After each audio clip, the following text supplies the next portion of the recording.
Hi, and Mr. B, and have come to find out that some are having a time with charging a DX8 transmitter.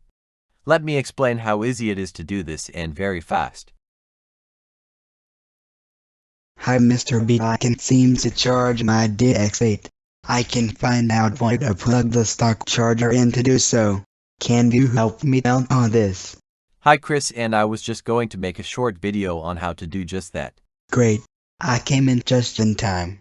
I'm all ears. Okay, to start with, you take your transmitter in hand and flip your transmitter to where you have access to the battery compartment on the back side of your transmitter. Okay, got it. Now slide the battery cover down, pushing gently on it till it slides off, exposing the batteries. Now, if you will look below, in the middle of the battery tray, you will see a small hole for you to plug your banana plug and then plug your charger in the wall outlet.